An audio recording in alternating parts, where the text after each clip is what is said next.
오늘은 십계명 제일 마지막 10번째 계명, 내 이웃의 집을 탐내지 말라, 탐심에 대한 하나님의 말씀을 배우도록 할 텐데요. 우리 출애굽기 20장 17절 말씀 한번 다 같이 한 목소리로 읽겠습니다. 시작. 내 이...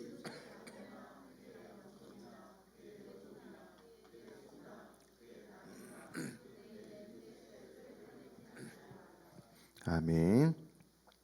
요 밑에 이야기는 이런 이야기입니다. 하나님가 두 아들에게 집을 나가면서 똑같이 떡을 나눠줬는데요. 동생이 아무리 봐도 형 떡이 크게 보이는 거예요. 그래서 형에게 떡을 좀 바꿔서 먹을 수 있겠냐고 형이 착해서 떡을 바꿨는데요. 놀라운 일이 벌어졌습니다. 조금 전까지만 해도 형의 떡이 더 커 보였는데요.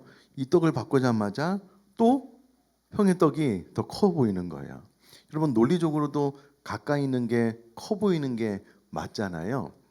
그런데 신기하게도 조금 전까지만 해도 형의 떡이 더 크게 보여서 바꾸자 그래서 바꿨는데 순식간에 또 바꾼 형의 떡이 더 크게 보이는 기적이 일어나는데, 왜 이런 일이 일어나는가? 왜 이런 일이 가능한가?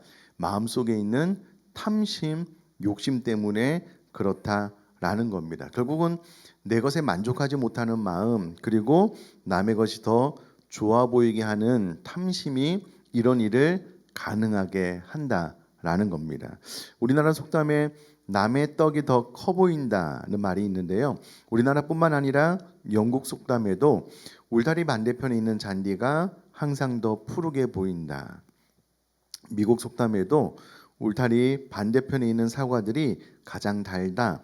이웃집 밭에서 나는 옥수수가 우리 밭에서 나는 것보다 더 맛있다라는 속담이 있습니다. 다 남의 처지가 더 좋아 보이는 사람들의 마음을 가리키는 말입니다. 그리고 그 마음 깊은 곳에는 자신도 어찌할 수 없는 탐심이 있기 때문임을 부인할 수 없습니다. 결국 마음속에 있는 탐심을 해결하지 못하면 영원히 만족은 없습니다. 자족의 마음이 없으면 감사가 없고 끝없는 욕망에 이끌리는 삶을 살아갈 수밖에 없는 것입니다. 십계명의 마지막 10번째 계명은 욕망에 대한 계명입니다. 다른 말로 탐심에 대한 계명인데요. 내 이웃의 집, 내 이웃의 소유를 탐내지 말라라는 계명입니다. 자, 그러면 이 탐내다라는 말이 원어로 좀 찾아보면은요, 하마드라는 동사가 사용되어졌는데, 이 하마드라는 동사는 무엇을 갈망하다, 무엇을 얻으려고 애쓰다, 무엇이 마음에 들다, 무엇을 탐내다라는 의미를 지니고 있다라는 거예요. 이 단어는 단지 정신적, 심리적인 것에 국한되지 않고 실제적인 행위와 관련이 있는 동사라는 겁니다. 단순히 하마드는, 다시 말해 하마드는 단순히 내적인 염원은 마음으로 깊이 생각하고 간절히 원하는 것을 염원이라고 하는데요. 하마드는 단순히 내적인 염원에서부터 나아가 외적인 탐욕의 행동을 가리키는 용법으로 쓰이고 있습니다. 이를 다시 정리하면 이 동사는 마음속으로 탐내는 정신적 차원과 그를 넘어서 취하는 행위적 차원을 모두 묘사하는 용어, 그것이 바로 이 하마드라는 단어, 원어라는 겁니다. 자, 이런 탐심이 얼마나 심각한지를 인간 최초의 범죄인 하와의 선악과 사건은 물론 가나안 입성 후 최초의 범죄인 아간의 도둑질 사건에서 탐하다는 하마드 동사가 사용된 것을 보면 금방 알 수 있다라는 거예요. 그러니까 인류 최초의 타락이 탐심 때문에, 그리고 가나안 정복에 있어서 이스라엘 백성들로 하여금 큰 패배를 가져다 준 것도 아간의 탐심 때문에 일어난 일이다라는 거예요. 그러니까 이제 10번째 계명도 우리가 놓쳐서는 안 되는 중요한 계명이다라는 것을 알 수가 있습니다. 자, 인간이든 그리스도인이든 탐심이 모든 악과 죄의 뿌리임을 잘 보여줍니다. 하와는 뱀의 유혹을 받아 선악과를 보는 순간 먹음직도 하고 보암직도 하고 지혜롭게 할 만큼 탐스럽기도 한 나무였기에 그만 끝내는 동산 중앙에 있는 과실은 먹지 말라. 먹으면 반드시 죽으리라는 하나님의 명령에 불순종하고 따먹음으로 인류 역사 가운데 죽음이 들어오게 만들었습니다. 이런 탐욕과 그로 인한 불순종의 역사는 이스라엘이 가나안 땅에 들어온 후에도 계속되었습니다. 아간은 여리고 전쟁에서 승리한 후에 시날산 외투와 은금을 보는 순간 탐심이 생겼습니다. 여호수아 7장 21절 말씀, 우리 속도를 맞춰 사목수를 같이 읽겠습니다. 시작.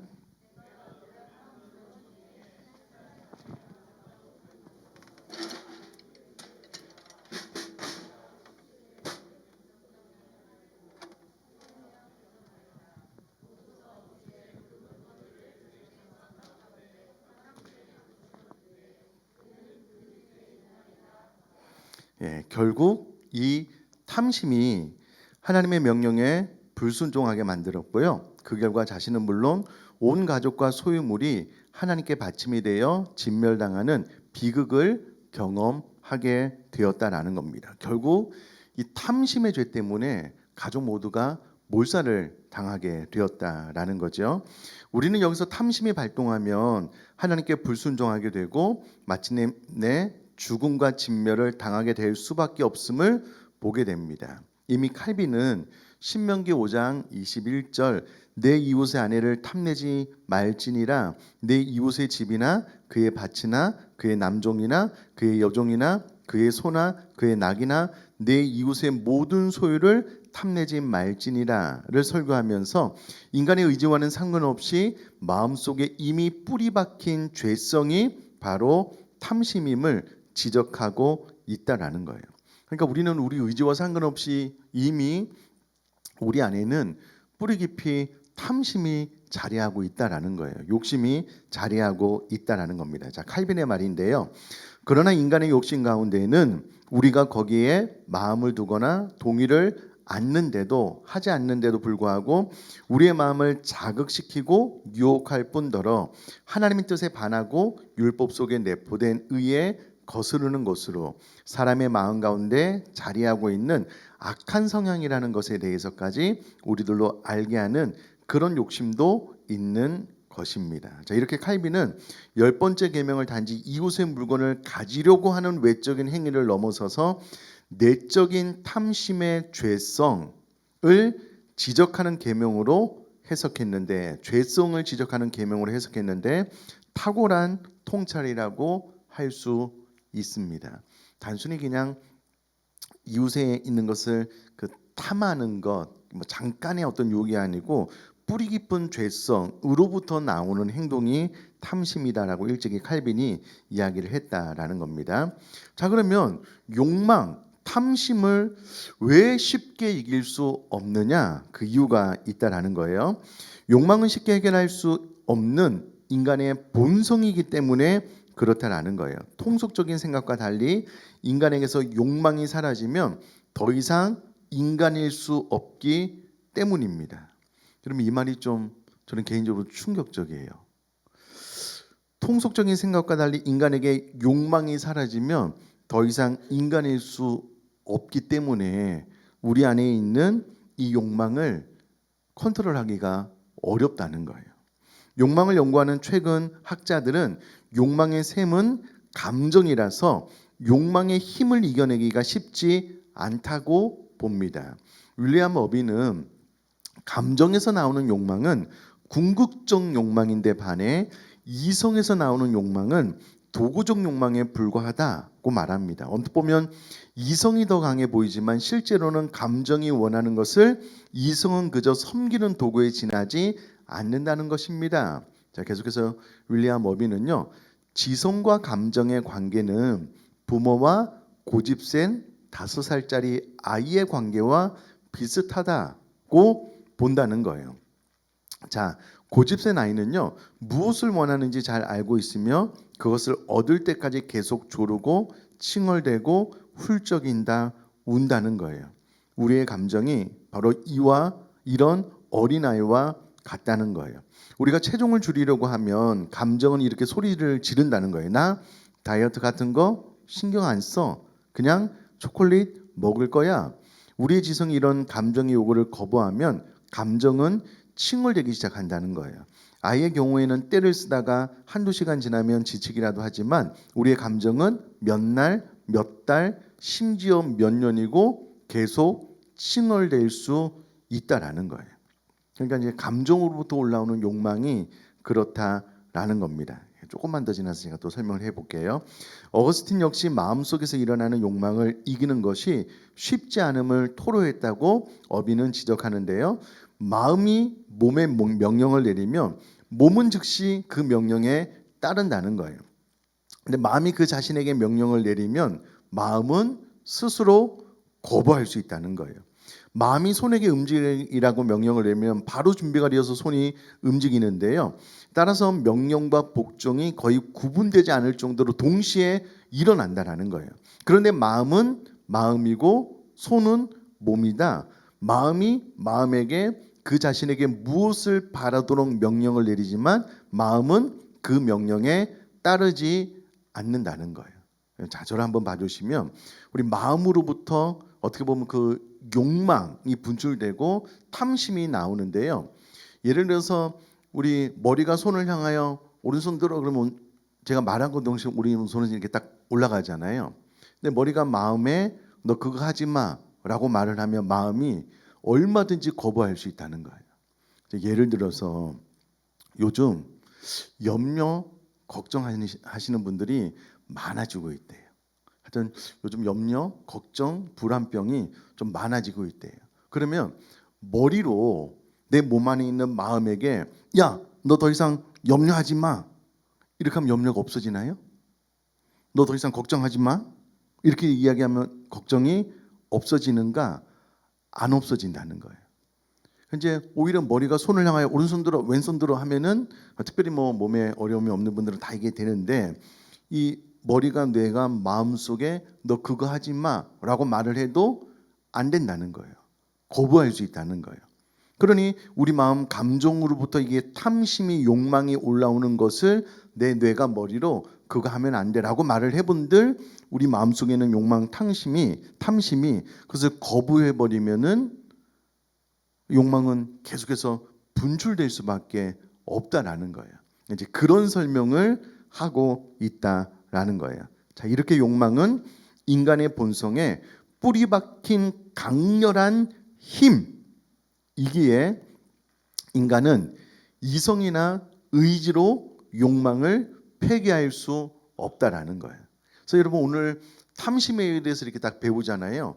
아, 머리로 탐심이 나쁘구나. 야, 하와가 탐심 때문에 인류에게 이 죽음이 찾아오고 아간의 죄 때문에 그 가족 전체가 멸망을 당했다면 내가 탐심 끊어야 되겠다. 이렇게 배워서 머리로 내 마음의 지시를 내려본들 내 마음은 감정으로 인하여 거부할 수 있다는 거예요.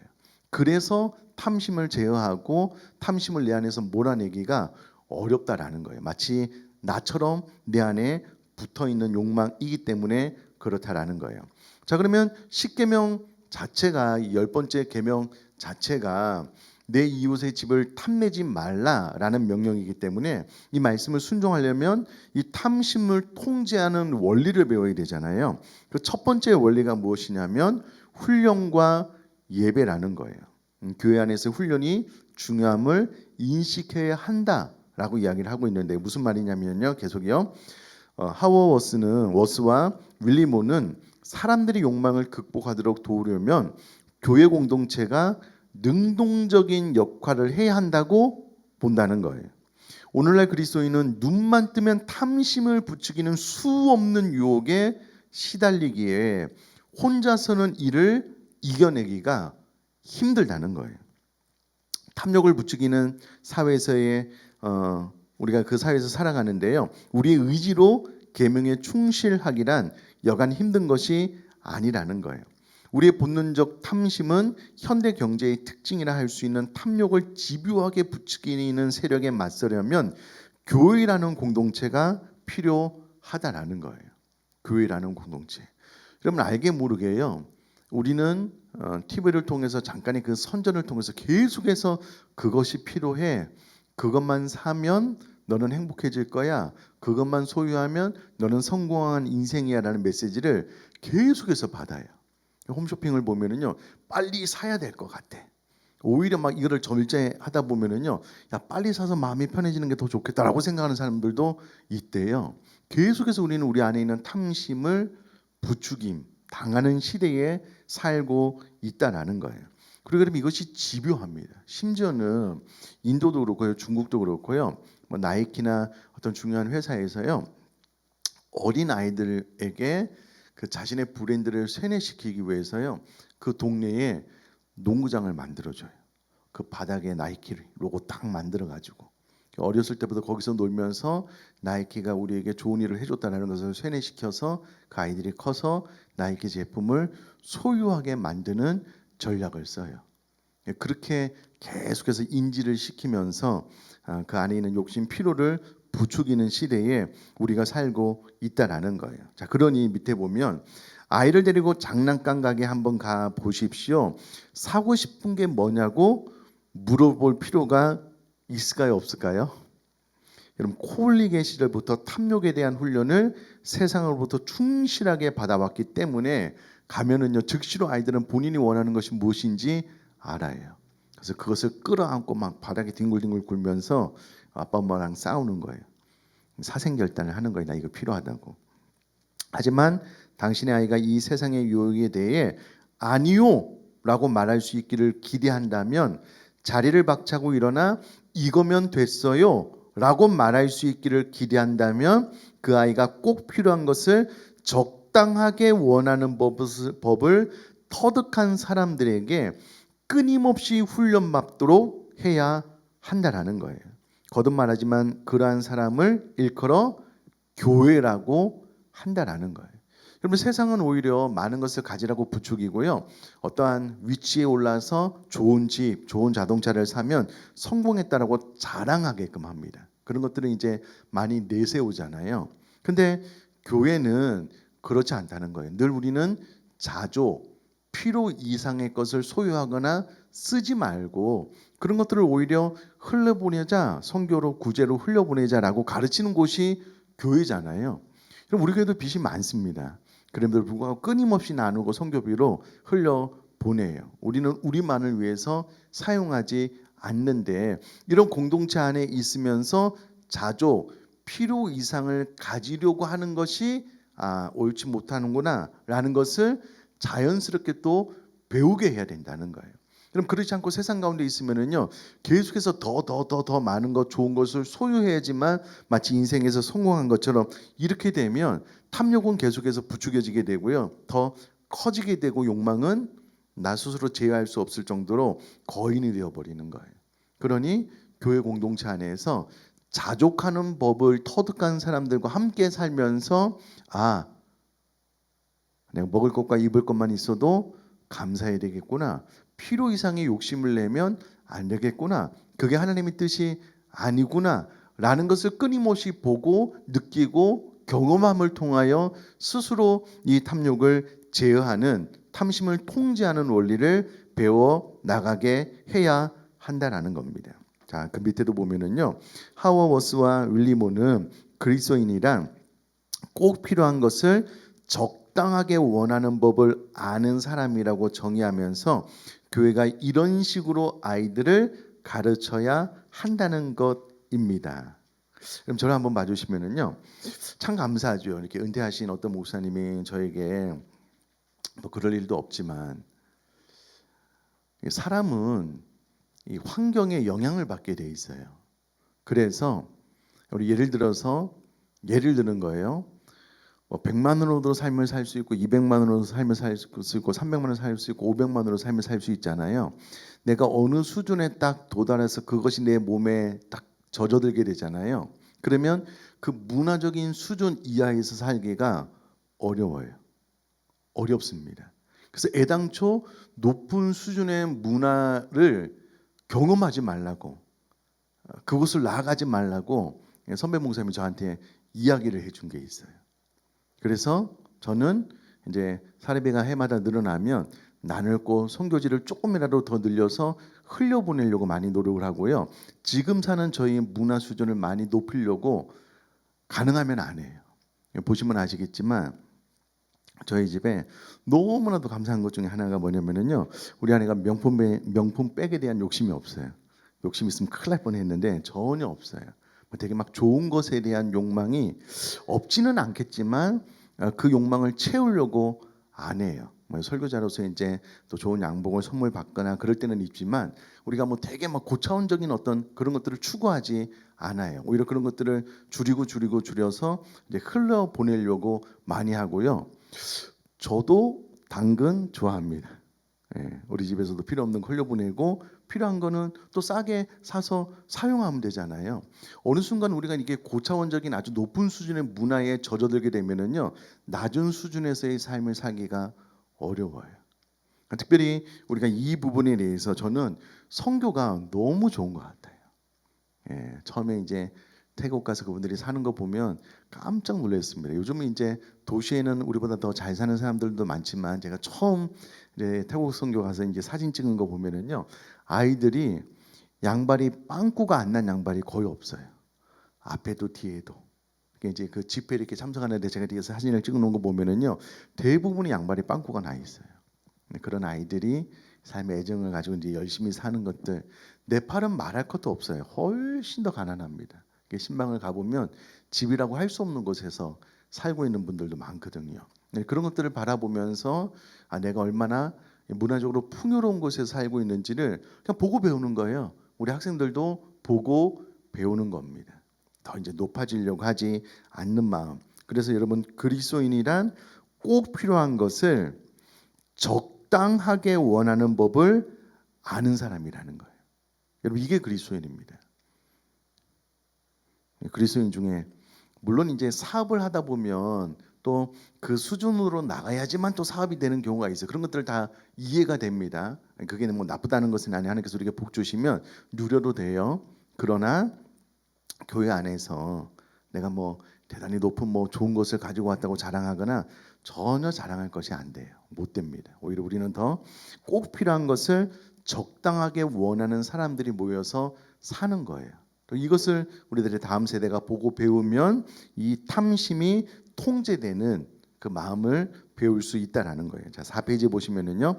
따라서 아이들은 교회에서 꼭 필요한 것을 적당하게 원하는 법을 훈련받아야 탐욕에 대해 아니요라고 말할 수 있다는 거예요. 다시요. 교회에서 꼭 필요한 것을 적당하게 원하는 법을 훈련받아야 탐욕에 대해서 아니요라고 말할 수 있고요. 끝없는 욕망을 통제하며 살 수 있다는 논리라는 것입니다. 그러니까 탐욕, 욕망을 계속해서 훈련받은 사람들을 봐야 된다는 거예요. 저게 좋은 삶이구나. 나도 저렇게 살아야 되겠구나. 어느 순간 내가 탐욕에 사로잡히면 안 되겠구나. 라는 것을 보고 배워야 되고요.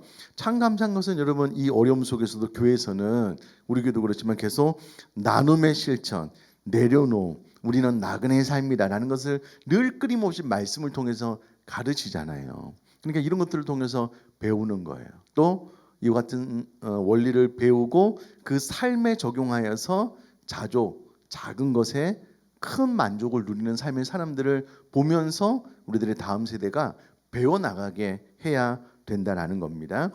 계속해서 예배 안에서의 교제와 사귐을 지속해야 한다. 무슨 말이냐면요.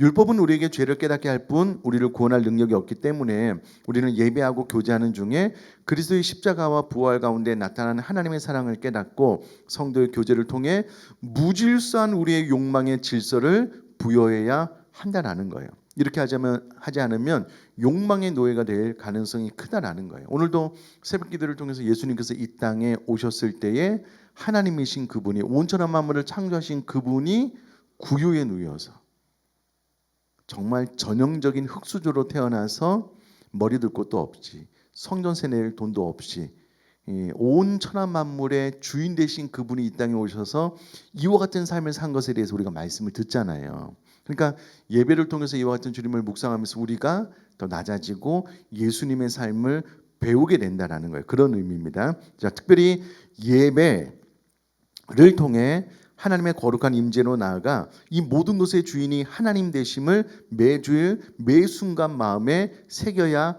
한다는 거예요. 세상이 부추기는 욕망에 나를 맡기는 것이 아니라 예배 가운데 주님이 주시는 말씀에 나를 맡겨 하나님만이 나를 다스리시고 통치해 주시기를 갈망하고 기도함으로 우리는 이 욕망과 탐심을 비로소 이겨나갈 수 있다라는 거예요. 헌금 기도할 때마다 늘 하는 것이 무엇이냐면 우리의 생명의 주인 되신 하나님 앞에 하나님께서 잠깐 우리에게 맡겨주신 것을 돌려드린다는 거예요. 그런 것이 내 것이 아니라는 거예요. 하나님의 것이고 우리 나그네로서 잠깐 맡겨주신 것이기 때문에 그런 것들을 돌려드리는 것이 당연하다라는 거예요. 그러니까 이와 같은 예배를 통해서 하나님만이 나를 다스리고 통치해 주시기를 갈망하고 기도함으로 우리는 욕망과 탐심을 비로소 이겨나갈 수 있다라는 거예요. 여러분, 이게 교회 다니는 사람들은 그래도 우리 안에 있는 욕심, 탐심을 좀 제어하고 절제하죠. 그렇지 않은 분들이 의외로 많습니다. 처음에는 카드로 돌려막기 하다가 나중에는 그게 감당이 안 되는 거예요. 감당이 안 돼요. 스스로 그 욕망을 통제를 못하는 거예요. 아니, 이게 좀 없으면 줄여서 좀 가난해도 먹을 것과 입을 것만 있어도 감사하는 말씀으로 살 수 있잖아요. 본인이 가난해요. 돈이 없어요. 근데 이 욕망, 탐심을 절제를 못해요. 좋은 가방이 있어요. 카드로 또 긁어. 또 있는데 또 더 좋은 거 보면 또 사고 싶은 거예요. 나중에는 그것을 막지 못해서 참 어려움을 겪는 경우를 보는데요. 탐심 욕망이 절제가 안 돼서 그래요. 컨트롤이 안 돼서 그렇다라는 거예요. 그래도 교회 다니신 분들은 늘 교회 안에서 이제 말씀도 듣고 또 훈련을 통해서 이런 것들이 좀 제어가 어느 정도 가능하게 된다라는 거고요. 자, 탐심 통제의 원리 두 번째는 자족, 검소, 감사, 베품, 자족의 삶을 실천하는 것을 통해서 통제가 가능해진다라는 거예요. 자, 사도 바울은 어떤 상황에서도 자족하기를 배웠다고 말합니다. 우리 빌립보서 4장 4절에서 7절, 11절 말씀 우리 속도를 맞춰서 같이 읽겠습니다. 시작. 주 안에서 항상 기뻐하라. 내가 알게 하라.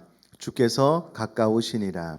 아무것도 염려하지 말고 다만 모든 일에 기도와 간구로 너희 구할 것을 감사함으로 하나님께 아뢰라.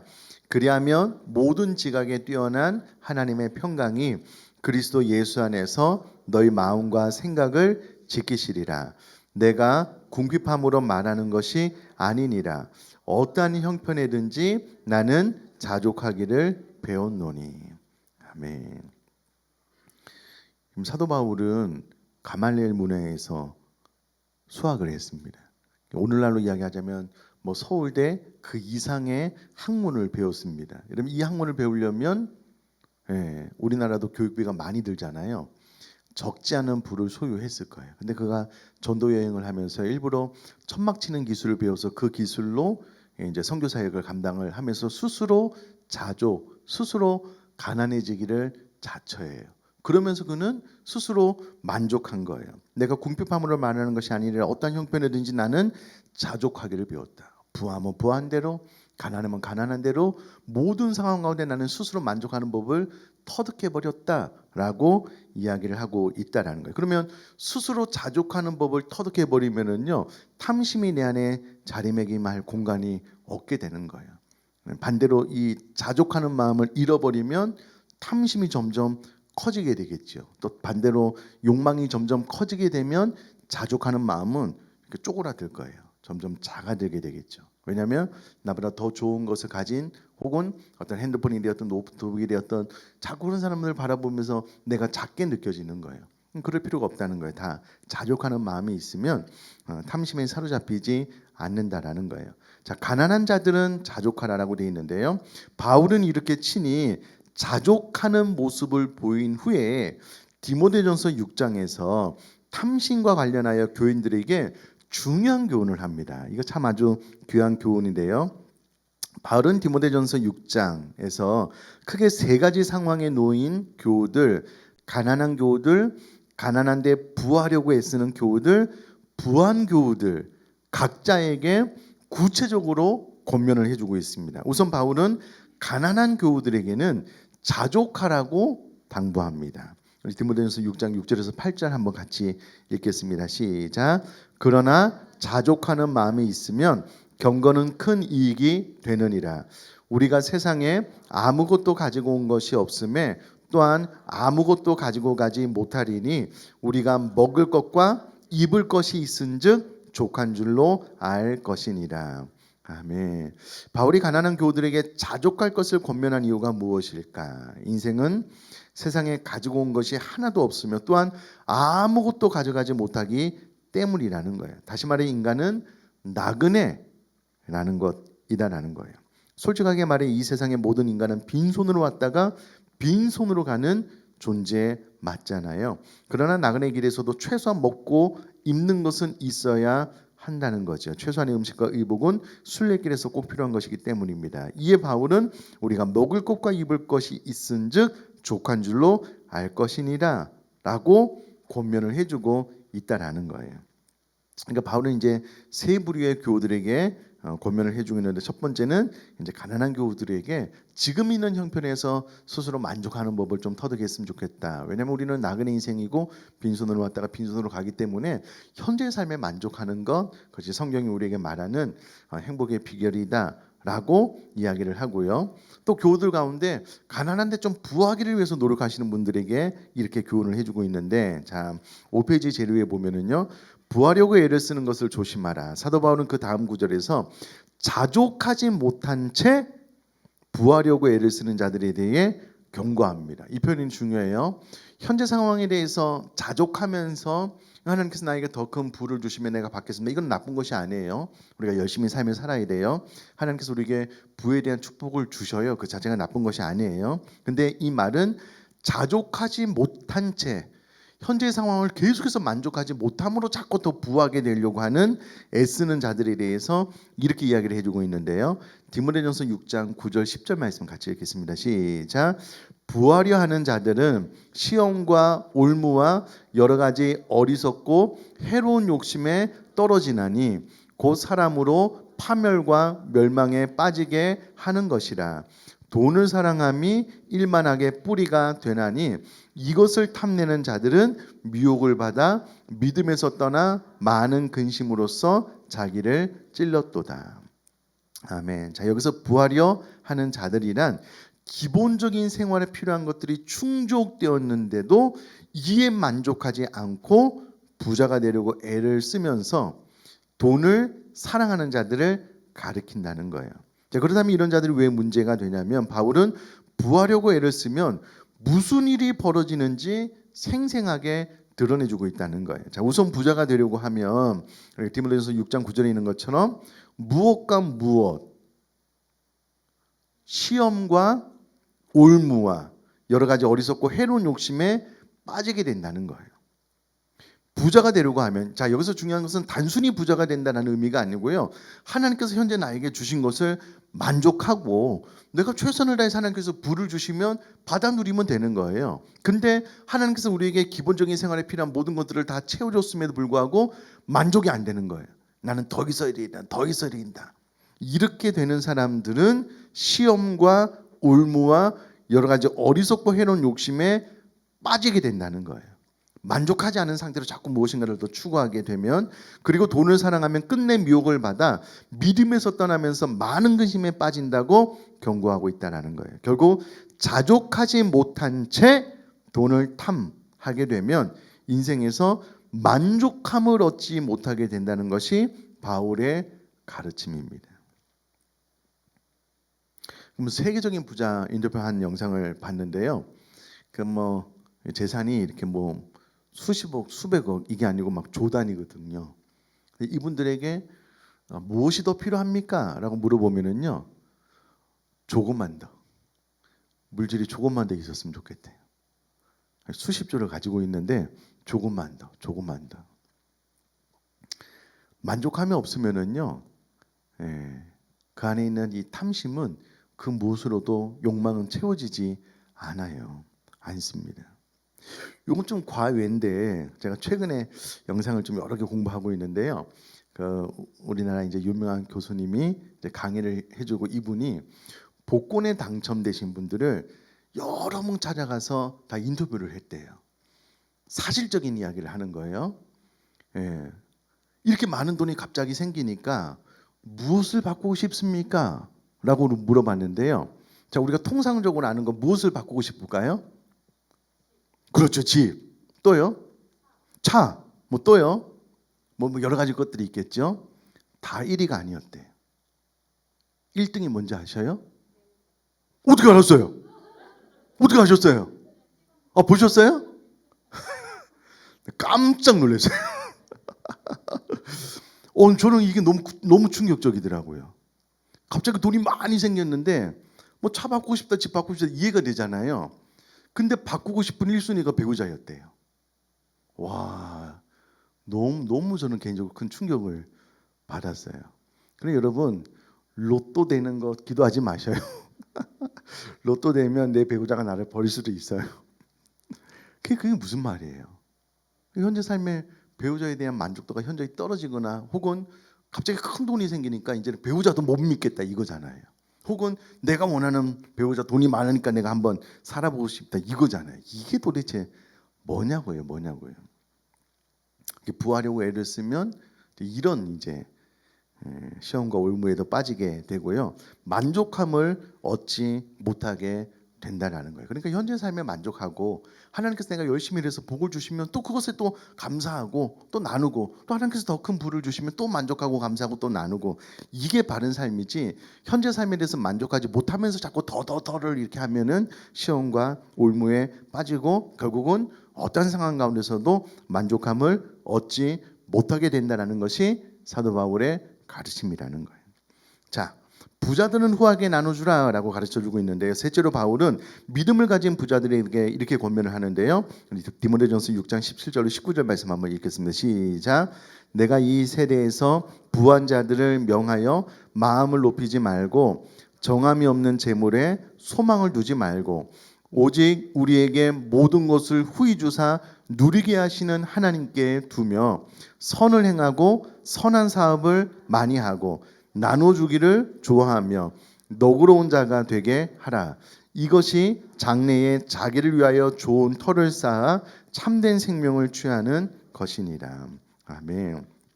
자, 17절에서 19절에 나오는 부자는 가난하지만 부자가 되려는 사람이 아니라 이미 부한 사람을 가리키는데요. 그러면 사도 바울이 이미 부자가 된 사람에게 주는 교훈이 무엇이냐면 바울은 우선 부가 주는 위험성을 경고하고 있다는 거예요. 돈이 많아지면 마음을 높이게 되고요. 정함이 없는 재물에 소망을 두게 되기 때문에 이것을 조심하라라고 이야기를 하고요. 부자들은 자신들이 소유한 재물로 인해 자만하게 될 수 있다는 거예요. 교만하거나 자만하게 될 수 있다는 거예요.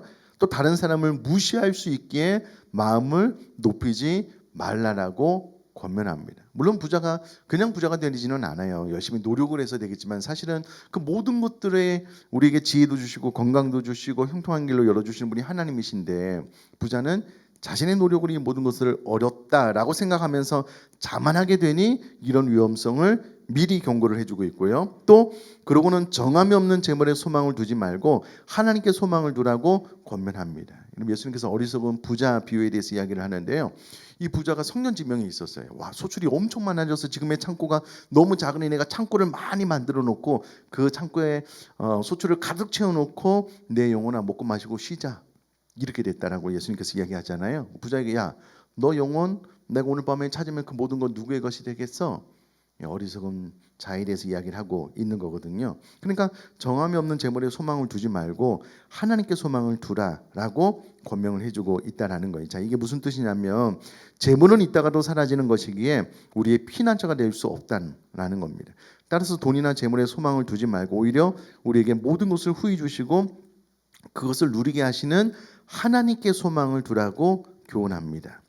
왜냐하면 하나님은 금욕을 강요하는 스크루지 영감이 아니라 우리에게 후히 주시고 누리게 하시는 분이시기 때문입니다. 이렇게 부자에게 경고한 바울은 이제 부자들에게 긍정적으로 권면합니다. 선을 행하고 선한 사업을 많이 하고 나눠주기를 좋아하며 너그러운 자가 되게 하라. 자, 우선 바울은 부자들에게 선한 사업에 힘쓰라고 명령을 합니다. 하나님께서 우리에게 부를 주셨다면 구제하고 나눠주고 선한 사업을 많이 하라라고 권면을 해주고 있습니다. 자, 세 번째, 탐심 통제의 원리 세 번째는 하나님에 대한 갈망인데요. 지금까지 그리스도인이 어떻게 욕망을 통제할 수 있는지를 살펴보았다라는 건데요. 자, 6페이지.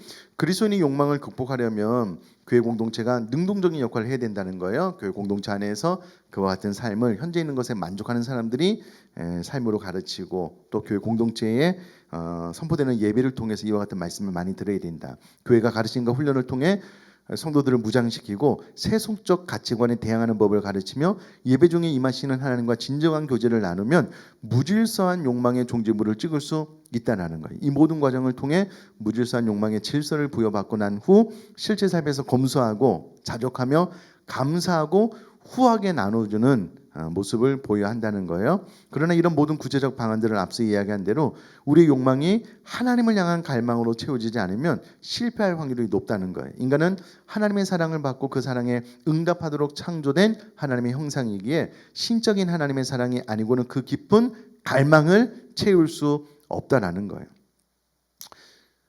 우리 사람은 하나님으로 말미암지 않고는 채워지지 않은 빈 공간이 있어서요. 하나님이 내 영혼 가운데 풍성하게 임할 때만이 욕망에 탐심에 빠지지 않을 수 있다. 이제 그런 말씀입니다. 자, 아래는 한번 읽어보시면 좋겠고요. 이 부분에 대해서 제가 개인적으로 알고 있는 가장 좋은 예화는 이것입니다. 옛날에 이제 특세인가요? 특세할 때 한번 나눠서 근데 이제 너무 좋은 예화에서 아직도 기억하고 있는데요. 이런 이야기예요. 태평양에 한 섬이 있는데 원주민들이 살고 있는 거예요.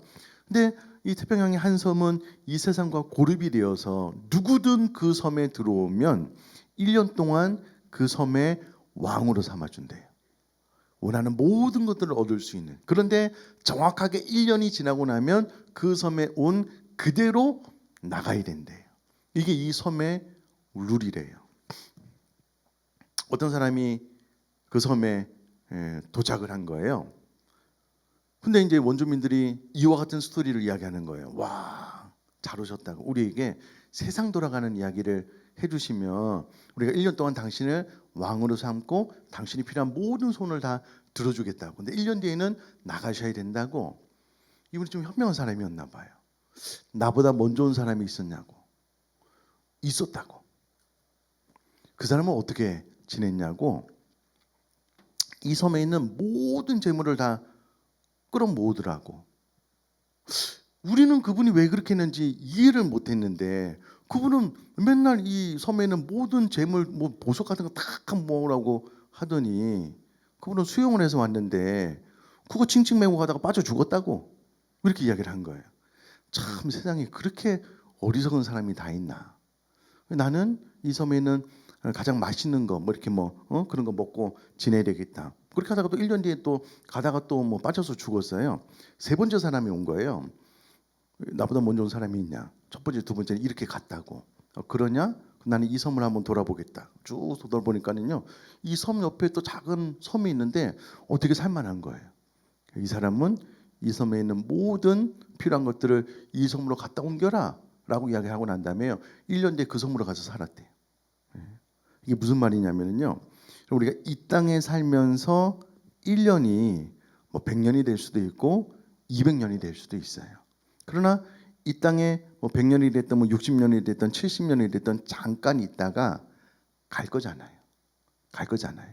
근데 우리는 첫 번째 온 사람처럼 이 땅에 모든 것들을 막 긁어 모아요. 혹은 이 땅에서 그냥 잘 먹고 잘 살자라고 막 하다가 죽으면 아무것도 갖고 갈 수 없잖아요. 그런 이야기예요.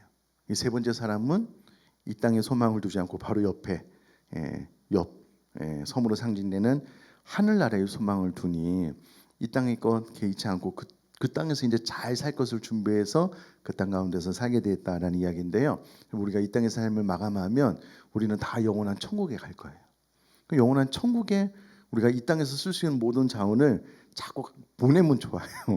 헌금도 하고 봉사도 하고 그 천국을 잘 예배해 놓으면 저 영원한 천국에서 행복한 삶을 살 수 있다. 이제 이런 이야기 아니겠어요? 근데 의외로 참 우리는 어리석게 이 땅의 삶이 전부인 것처럼 이 땅의 것만 자꾸 쌓아놓으려고 하는데 그게 지혜가 아니라는 거예요. 그러면 어느 순간 우리가 탐욕에 욕망에 사로잡히게 되고요. 어느 순간 자족을 잃어버려요. 그러면 현재 삶에 결단코 만족하지 못해요. 더 많은 것을 추구하다가 우리 인생은 그렇게 끝날 겁니다. 그러니 여러분 스텝을 이렇게 가지면 좋을 것 같아요. 가난한 자들에게 사도 바울이 준 교훈을 생각한다면 지금 현재의 상황에 만족하는 거예요. 충분히 만족하는 거예요. 그러다 하나님께서 조금 더 주시면 또 그 상황에 또 만족하면 돼요. 그런데 현재의 상황 가운데 만족하지 않고 더 나은 것을 추구하게 되면은요, 그때 가면 똑같아져요. 조금 더. 나중에는 조가 넘어도요, 나는 조금만 더 있으면 좋겠습니다. 이렇게 된다니까는요. 그러니까 이제 사도 바울이 준 교훈을 잘 기억을 하고 우리 가운데 이 탐욕을 잘 이겨 나갈 수 있게 되기를 바랍니다. 자, 오타가 났는데요. 79문, 80문, 81문입니다. 그냥 읽어보면 이 소규리 문답의 내용보다 훨씬 더 풍요한 것을 우리가 배웠기 때문에요. 탐욕을 제한하는 법 우리가 잘 마음에 새겨 기도했으면 좋겠고요. 우리가 배운 바대로 이 10번째 계명을 잘 지켜 행할 수 있는 그 은혜가 임할 수 있도록 우리 통성으로 한번 기도하고요. 제가 마무리 기도하도록 하겠습니다. 기도하겠습니다.